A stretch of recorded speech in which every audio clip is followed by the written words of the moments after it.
Pode parecer estranho que esse edifício que você está vendo, a sede do parlamento norueguês, seja usado como símbolo do mercado imobiliário, que é uma das maneiras mais nefastas do sistema capitalista de fazer com que a população mundial caia, a desigualdade social aumente, os pobres se tornem cada vez mais numerosos e os ricos se tornem cada vez mais ricos e mais poucos.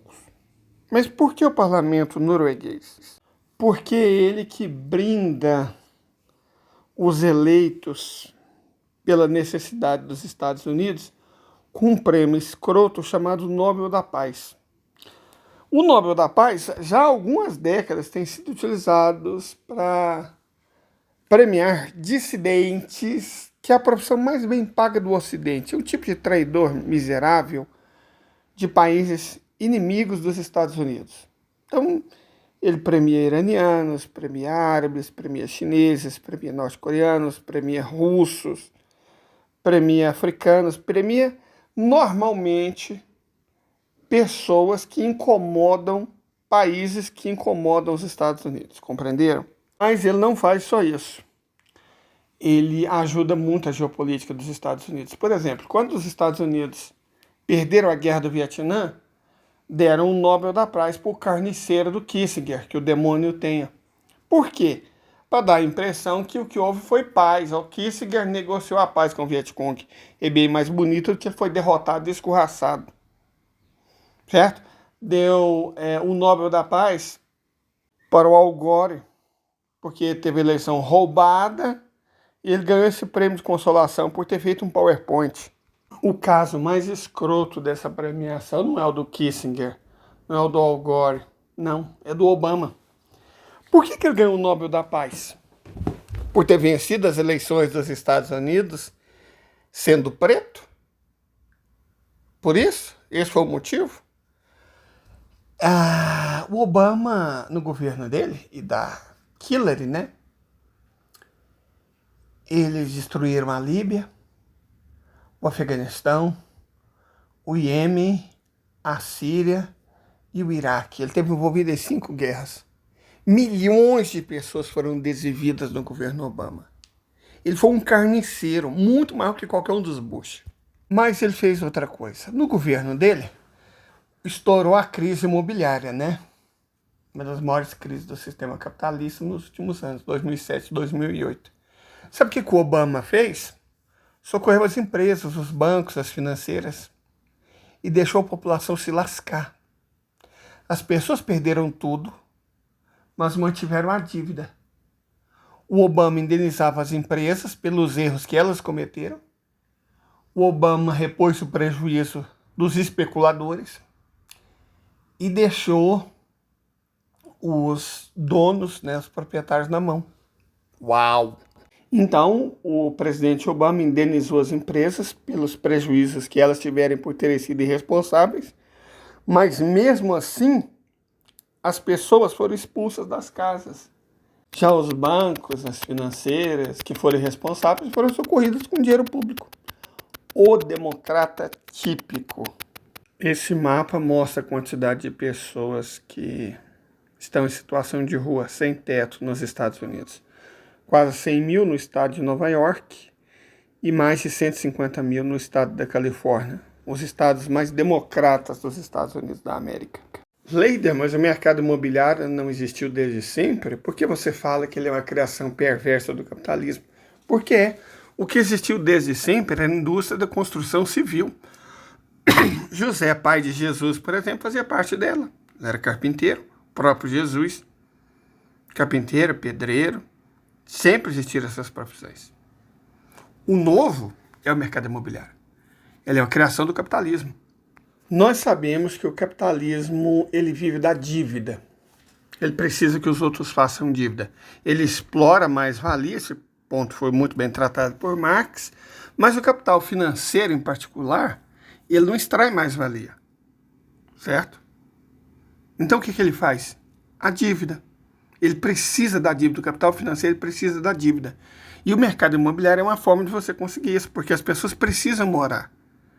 Então, o que aconteceu? Aos poucos, empresas financeiras, seguradoras, bancos, todo tipo de companhia foi se apropriando do mercado da construção civil e começou a especular com imóveis. O mercado imobiliário é interessante porque ele tem que render mais do que o mercado financeiro em si.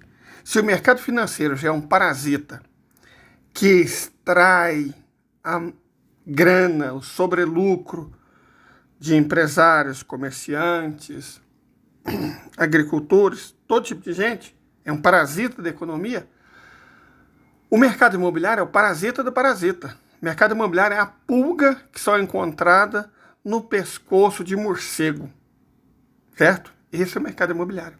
Intuitivamente, você sabe que se emprestar dinheiro para o banco, na forma de um RDB, você ganha um juro X. Mas se pegar dinheiro emprestado do banco, você vai pagar muito mais do que isso. Agora, imagina um setor que depende de empréstimo bancário para ganhar dinheiro. Como é que ele vai ganhar mais dinheiro que o banco? Especulando com o valor dos imóveis. Nos últimos 20 anos, o preço médio dos imóveis no Brasil cresceu 10 vezes. Por quê? Porque o mercado imobiliário entrou de sola nesse país. Isso aconteceu no mundo inteiro. Nos anos 70, até os anos 1970, na Europa e nos Estados Unidos, as pessoas podiam comprar a casa delas sem muitos problemas. Depois isso acabou. Aqui no Brasil é a mesma coisa. Até os anos 90 ainda era possível comprar a casa própria. Depois não. Se torna cada vez mais difícil. O preço das casas, dos imóveis, dos aluguéis explodiu. Por quê? Porque os especuladores do mercado imobiliário tinham que ganhar dinheiro. E uma ótima forma de fazer isso é especular com o preço dos imóveis. Não tem mais nada a ver com quanto você gasta para fazer uma casa. O que sobe é o valor dos imóveis. Uau! E aí, bom, aí algumas pessoas ganham muito dinheiro para que toda a sociedade perca. Inclusive, uma das primeiras medidas que o secretário-geral do Partido Comunista Chinês, Deng Xiaoping, fez ao ser reconduzido ao cargo é acabar com o mercado imobiliário. Ele fez isso. Sabe aquelas notícias? O mercado imobiliário da China está quebrando. Essas notícias são verdadeiras.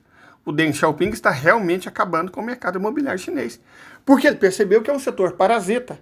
O dinheiro que era para ir para a indústria, para financiar a agricultura, a inovação tecnológica, a substituição energética, estava indo para especulador do mercado imobiliário. Ele foi e acabou com a palhaçada. Não, acabou. Tem dessa mais não. O dinheiro agora vai ser usado para fins produtivos. Quer construir casa? Constrói. A indústria da construção civil, não vocês. Quem precisar de casa vai ter casa. Ele proibiu que os aluguéis subissem mais de 5% ao ano. Ele acabou com a farra do mercado imobiliário na China. Pronto. Esses aí são sem teto na Coreia do Sul, claro. Na Coreia do Norte não tem ninguém sem casa, nem em Cuba. Por mais que os identitários digam que o casamento é uma expressão do machismo, da sociedade patriarcal e não sei o que, a maioria dos seres humanos, historicamente, sempre procurou uma relação estável e monogâmica, de preferência o casamento, antes de ter filhos.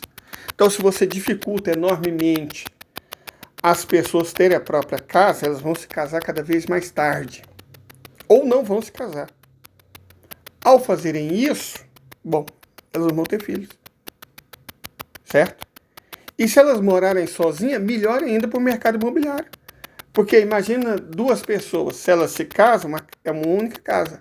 Mas se elas estão solteiras, cada um quer uma casa, ou comprar, ou alugar. Então é ótimo para o mercado imobiliário. A consequência disso, bom, declínio absurdo das taxas de natalidade. A Coreia do Sul tem 0,58 filhos por mulher de taxa de fecundidade. E adivinha qual é um dos países mais escrotos do mundo para você conseguir morar? Coreia do Sul. Em todo o mundo, o alto preço dos imóveis é o principal fator que leva as pessoas a se casar cada vez mais tarde e a ter filhos cada vez mais tarde. Então, é um fator importantíssimo para o controle demográfico. Ao mesmo tempo, você rouba o dinheiro da sociedade inteira, rouba o dinheiro das pessoas, destrói a vida delas e deixa algumas pessoas imensamente ricas. Entenderam a relação entre o mercado imobiliário e a diminuição absurda das taxas de natalidade no mundo inteiro? É isso aí. Certo? Isso foi pensado, isso é proposital. Enriqueça pouquíssimas pessoas, empobreça muitíssimas pessoas e impeça elas de se reproduzir. Parabéns, touché, é capitalismo que chama.